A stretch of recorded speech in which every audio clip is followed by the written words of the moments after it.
మక్క పంట కొనుగోలుపై రేవంత్ సర్కార్ కొర్రీలు పెడుతుంది. ఎకరానికి 25 క్వింటాళ్లు మాత్రమే కొనుగోలు చేస్తామని ఆంక్షలు విధిస్తోంది. జగిత్యాల జిల్లా లక్ష్మీపూర్ మార్కెట్లో మక్క పంట పోసి 15 రోజులు దాటింది. ఇప్పటికీ పంట కొనుగోలు చేయడం లేదని రైతులు ఆగ్రహం వ్యక్తం చేస్తున్నారు. మక్క పంట కొనుగోలుపై ఆంక్షలు ఎత్తివేయాలని డిమాండ్ చేస్తున్నారు.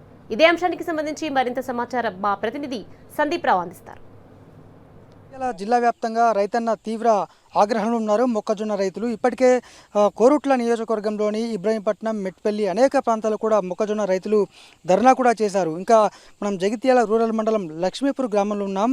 మరి పంట కొనుగోలుకు సంబంధించి మొక్కజొన్న కొనుగోలులో కొర్రీలు విధిస్తోంది సర్కారు.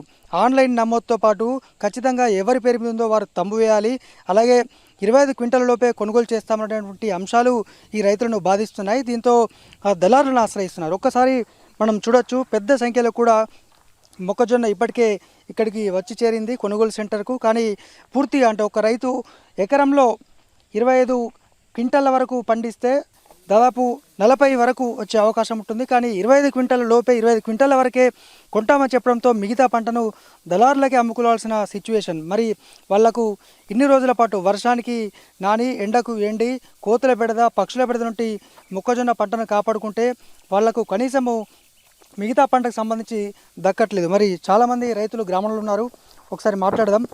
ఏంటి మరి ఒక ఎకరానికి 40కి దాదాపు పండుతుంది. ఇప్పుడు ప్రభుత్వం ఈ విధంగా చెప్తుంది, ఏమంటారు?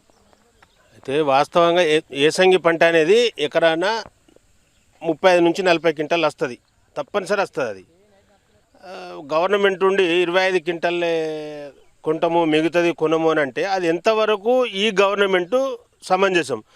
కేసీఆర్ గారు కూడా చాలా బాగా చేశారు. ఇంత డిస్టర్బెన్స్ ఎప్పుడు కూడా జరగలేదు. ఇప్పుడు కేసీఆర్ పంట గింత పండించారు, గంత పండించారు అనలే. ఇంకా యూరియా కోసం పోతే తంబేందా నాకు అర్థం కాదు. రైతు అందరు ప్రతి ఒక్కరు చదువుకుండా ఇలా రైతు అనేటోడు 60-70 ఏళ్ళలోనే రైతు, అప్పుడు చదువుకోలే. వాడు తంబు ఎక్కడికి పెట్టాలి కాదు. నువ్వు రైతు కుటుంబంలోకి వచ్చిన రేవంత్ రెడ్డివి కదా, నాగలు పట్టుకొని ఫోటో పెట్టినావు కదా, నాగలు పట్టుకొని దున్నినావు, ఎడ్ల ఫోటో పెట్టుకున్నావు అంటే నీకు ఓట్ల కోసం పెట్టినావా లేకపోతే నీ స్వార్థం కోసం పెట్టుకున్నావా? నువ్వు పెట్టే పద్ధతి ఏంది? రైతులు మోసాలు చేస్తానికా, జనాన్ని మోసం చేస్తానికా?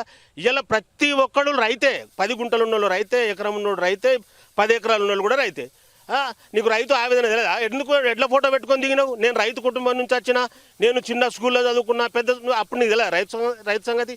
సరే, నువ్వు రైతుకు మేలు చేసేటోనివా లేకపోతే మన ఫోటోలు దిక్కుంటా ఓట్లు సంపాదించటోనివా? ఇప్పుడు మీరు 25 క్వింటాలే కొంటా అని అంటారు. 25 క్వింటాలు కొన్నప్పుడు మరి మిగతా ఎవరు కొనాలి? సరే, మరి మొత్తానికి కొనకు కదా. సరే, మరి విత్తనం పెట్టక ముందే నా దగ్గర డబ్బులు లేవా, గవర్నమెంట్ దగ్గర డబ్బులు లేవా, మాట అంటున్నావు డబ్బులు లేవని. నా దగ్గర డబ్బులు లేవు, నేను మక్కలు కొనా, నాతో కాదు, నేను గిట్లే ఉంటా, నేను ఉన్న రోజులు గిట్లే ఉంటా అంటే అట్లా డైరెక్ట్ చెప్పేసాయి. రైతులు కూడా ఏదో ఒక రూట్కి వస్తారు కదా. ఇప్పుడు 15 రోజులు కళ్ళాల వండబెట్టుకొని 15 రోజుల్లో కళ్ళాల వండబెట్టుకొని రైతులు కుప్పల చుట్టూ తిరుగుతూ ఉంటే రైతుకు ఇంకా ఇప్పుడు రైతుకు చేతికి డబ్బులు అందాలి, టైం ప్రకారం డబ్బులు అందాలి. డబ్బులు అందకపోతే రైతు ఏం చేస్తాడు? నీ పేరు మీద మందు తాగి సచ్చుడే కదా రైతుగా. రైతుకి ఎన్ని ఇబ్బందులు ఉంటాయి. పంట నేనేసిన అయితే మా నాన్న ఇప్పుడు రావాలి, తమ్ము పెడితేనే నా పంట అమ్ముకోవచ్చు. అది లిమిట్ ఉంది. 25 క్వింటాలు 26 క్వింటాలు అంటారు. మాకు గుంటకు క్వింటాలు వెళ్తాయి. 40 గుంటలు 40 క్వింటాలు గ్యారంటీ బాండ్ మీద రసిస్తాం, మక్కలు వెళ్తాయి. కానీ 25 క్వింటాలు అంటారు. మాకు ల్యాండ్ ఏమో తక్కువ ఉంది, పంటను ఎక్కువ. ల్యాండ్కు తగ్గట్టు మక్కలు పోతేనేమో బాగా అనిపిస్తుంది. ఇప్పుడేమో తక్కువ ఉన్నాయి. ఇప్పుడు ఎవరి పేరు అమ్మాలి, ఎట్లా అమ్మాలి? ఎవరిని అడిగినా కానీ మేము అమ్ముకోవడానికి మాకు ఇబ్బంది అవుతుంది, నీకేడి ఇద్దామని చెప్పి అది చెప్తున్నారు. అవి ఏం చేసుకోవాలి, అవి ఎట్లా అమ్మాలి? బయట అమ్ముదామంటేనేమో 1500 1600కి అడుగుతుర్రు. ఆ చొప్పున మేము అమ్మితే ఒక మక్కల బత్త 4 కిలోలు మన విత్తనం కొంటే 2000 పెట్టి మేము విత్తనం కొన్నాం. 100 కిలోలు అమ్మితే కూడా మాకు విత్తన 4 కిలోల బస్తా విత్తనంకి వస్తలేదు. ఏ విధంగా చేసుడు, ఎట్లా చేసుడు అనేది మాకు ఇబ్బంది అవుతుంది. బ్రదర్, యువ రైతు మరి ఇన్ని పోషించు మక్కలు, ఇంతమంది కుప్పలు చూస్తున్నాము. దాదాపు మేము 15 రోజులు మాది గులపేట అండి. మేము ఒక 15 డేస్ బ్యాక్ పోసినాము. ఇప్పటికీ మేము రోజు స్కూల్ పిల్లలుగా స్కూల్కి అయినట్టు మేము రోజు లక్ష్మీపూర్కి వచ్చుకుంటూ వెళ్తున్నాం. మా మక్కలు ఎక్కడి వరకు వచ్చినాయి ఏంది అని చెప్పేసి మేము ఇప్పుడు వచ్చి కూడా అడిగితే లారీలు వస్తలేవు. లారీలు రావడానికి మీ లైన్ వచ్చేసరికి ఇంకా ఒక 1 వీక్ పడుతుంది అన్నట్టు మాట్లాడుతున్నారు. మేము ఈ 3 మంత్స్ పంట చేతికి రావడానికి ఎంత కష్టపడ్డామో, ఎంత పోరాడినామో, ఇప్పుడు మా పంట అమ్ముకోవడానికి గవర్నమెంట్తో ఇంత పోరాడాల్సి వస్తుంది. వాస్తవంగా నిజంగా చెప్పాలంటే ఒక గవర్నమెంట్ ఎస్టాబ్లిష్ కావాలంటే ప్లానింగ్ ఉండాలి. సరే, ప్లానింగ్ తోటి గవర్నమెంట్ వచ్చారు. గవర్నమెంట్ వచ్చినాక ఇప్పుడు ఉన్న సెక్టర్ ఏంది, అగ్రికల్చర్ సెక్టర్ మోస్ట్లీ ఇంపార్టెంట్. ప్రజలకి ఏంటంటే అగ్రికల్చర్ మీద ఎక్కువ డిమాండ్ అవుతారు మన తెలంగాణ. కానీ అగ్రికల్చర్ అంటే తెలంగాణ అగ్రికల్చర్ ఉంటుందని చెప్పి నువ్వు గవర్నమెంట్ ప్రారంభంగా నువ్వు రైతు డిక్లరేషన్ చేసినావు. నువ్వు పంటకు మద్దతు ధర పెడతా అని చెప్పినావు. మద్దతు ధర పెట్టాలి, ఫస్ట్ ఫెయిల్యూర్. సెకండ్ ఫెయిల్యూర్, కనీసం నీకు ప్లానింగ్ లేకుండా కొనుగోలు కేంద్రాలు ఏర్పాటు చేయకుండా ఫస్ట్ ఫెయిల్ అయినావు. సెకండ్ స్టోర్ చేసేందుకు ఆ గోదాములు నిండా ఫుల్ ఉన్నాయని చెప్పినావు. ఫుల్ ఉంటే ఎక్కడెక్కడైతే ఐకేపీ సెంటర్లో గోదాములు ఉన్నాయని అక్కడ గోదాములలో అక్కడ పెట్టుకునేందుకు ఆస్కారం ఉంది. పెట్టనీయకుండా ప్లానింగ్ లేకుండా వ్యవసాయ శాఖ మంత్రి ఓ యూజ్లెస్ ఫెలో, దీనికి పరిపాలిస్తున్న రేవంత్ రెడ్డి ఇంకో యూజ్లెస్ ఫెలో మేము భావించాల్సి వస్తుంది. మేము ప్రజెంట్ ఇక్కడ సర్పంచ్ అన్న, రాజకీయాల్లో మేము కూడా ఉన్నాము. కానీ రాజకీయాలు ఇంత గలీజ్, ఇంత కామన్ సెన్స్ లేకుండా, ఇంత అవేర్నెస్ లేకుండా ఇంత గలీజ్ చేస్తున్నట్టే బాధపడుతున్నాం. ఎందుకంటే మా 250 క్వింటాలు అయినాయి అన్న మేము మక్కలు. 20 రోజులు అవుతుంది అన్న జోకి, లారీలు వస్తలేవు. ఇక్కడ మళ్ళీ మాకు 198 క్వింటాలు ఉన్నాయి జోకనికి.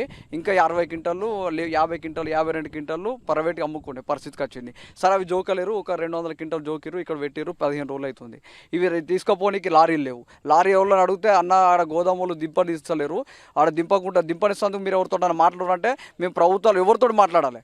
ఎమ్మెల్యే రెస్పాండ్ కాడు, మినిస్టర్కి అడిగితే రెస్పాండ్ గారు, లెటర్ రాసినా ఆన్సర్ లేదు. అధికారులకు డీసీఓకి ఫోన్ చేస్తే రెస్పాన్స్ లేదు.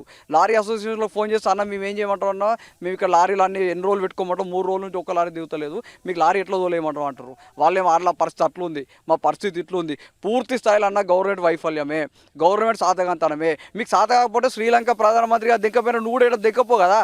మా సొంటోడు అన్న మంచి గద్దెనెక్తాడు. సర్పంచ్ కూడా తెలివి లేకపోయా నీకు. ఏమన్నా అంటే తొక్కుతా పండ పెడతా, ఈ వండ పెట్టుగా మా రైతులు మొత్తం వండ పెడుతున్నాను జనాలు అందరూ చూస్తున్నామన్నా. తప్పకుండా రానున్న సంస్థ ఎలక్షన్లలో కానీ రానున్న ఖచ్చితంగా గద్దెనెక్కే వేరే గవర్నమెంట్ ఖచ్చితంగా గద్దెనెక్కాలే. నువ్వు ఇట్లనే చేస్తే మాత్రం నీకు ప్రభుత్వం మీద యుద్ధం చేసే పరిస్థితి దగ్గరలోనే ఉంది. రైట్, ఇది మొత్తంగా రాష్ట్ర ప్రభుత్వం పైన తీవ్ర ఆగ్రహాన్ని వ్యక్తం చేస్తున్నారు మొక్కజొన్న రైతులు. కారణం, ఒక రైతుకు దాదాపు 70-80 క్వింటాలు పడితే అందులో 25 క్వింటాలే కొనుగోలు చేస్తామనడము, అలాగే వాటికి కూడా ఎప్పుడు డబ్బులు వస్తాయో తెలీదు. ప్రతిదానికి కొర్రీలు విధించి ఈ విధంగా రైతులను ఇబ్బంది పెడుతున్న సర్కారును తాము ఏం చేయాలో అది చేస్తాము, రైతు ఆగ్రహాన్ని చవిచూస్తారంటూ యువ రైతులతో పాటు అనేక మంది చెప్తున్నారు. సెంటర్లు కూడా అక్కడక్కడ అడపదడప ప్రారంభించి కొన్ని కిలోమీటర్లు నుంచి కిరాయిల ద్వారా తీసుకొచ్చి ఇక్కడ పోస్తున్నప్పటికీ 20 రోజులు 15 రోజులు గడిచినా కూడా కొనుగోలు చేసిన దాఖలాలు లేవు. మరి ఇన్ని కొర్రీలు విధించిన ప్రభుత్వం ఏం చేస్తుంది? కొనుగోలు చేయకపోతే మొక్కజొన్న రైతులు జిల్లా వ్యాప్తంగా కూడా మరోసారి రోడ్డెక్కబోతున్నారు. కెమెరా పర్సన్ మనోజ్ కుమార్తో సందీప్ రావు, టీ న్యూస్, జగిత్యాల జిల్లా.